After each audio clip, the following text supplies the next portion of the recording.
Side చూడండి sir, right side చూడండి. Okay side చూడండి, చూడండి చూడు,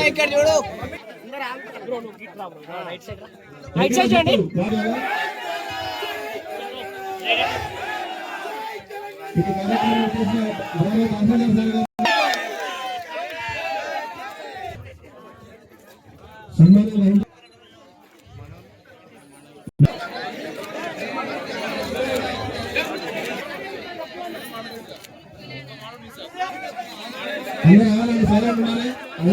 ఎన్నికల వార్డు సభ్యులు భాషా గారిని సన్మానం గ్రహించవలసి వచ్చున్నాం.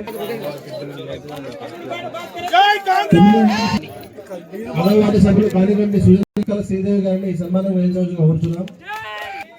అధికారులకు మరియు ప్రింట్ ఎలక్ట్రానిక్ మీడియా వాళ్ళు వారి వారి స్థానాల్లో కూర్చోవచ్చు.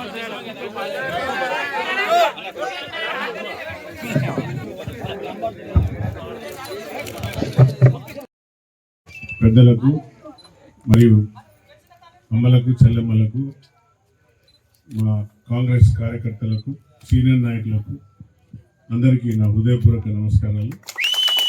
అలాగే మీ అందరి అభిమానంతో, మీ అందరి ఆశీస్సులతో తొలిపట్నాన్ని గెలిపించినందుకు, సర్పంచ్గా గెలిపినందుకు ఏంగల్ ప్రజలకు నేను హృదయపూర్వక ధన్యవాదాలు, శుభాకాంక్షలు తెలియజేస్తున్నాను.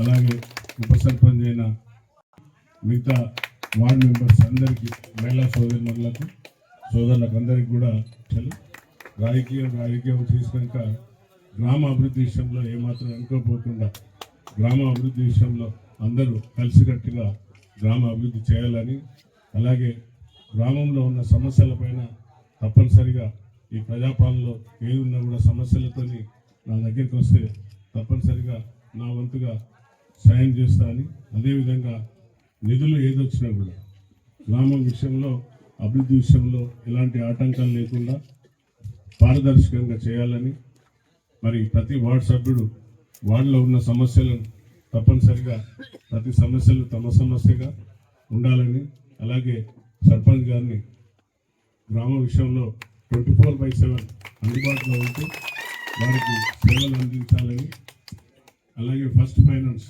25-26ది తక్షణమే ఇక్కడ ఉన్న జనాభా ప్రకారంగా సుమారుగా నాకు తెలిసి 75 లక్షల నుండి ₹1 కోటి వరకు వస్తుందని నేను భావిస్తున్నాను. అలాగే ఏదైతే గ్రామ సమస్యల పైన ఉన్న ప్రతి ఒక్కటి కూడా సన్న బియ్యం ఇచ్చినాం, రేషన్ కార్డు ఇచ్చినాం.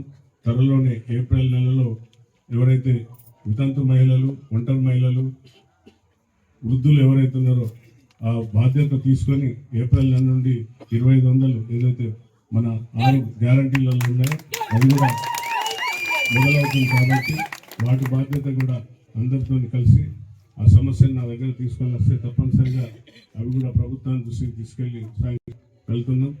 సో మీరందరి ఆశీర్వాదంతో గెలిపిన తొలిపద్మకు మరొకసారి మా హృదయపూర్వక శుభాకాంక్షలు. వార్డు సభ్యులకు, ఉప సర్పంచ్ గారికి కూడా అందరికీ కూడా శుభాకాంక్షలు తెలుపుతూ ముగిస్తున్నా. Thank you. జై హింద్.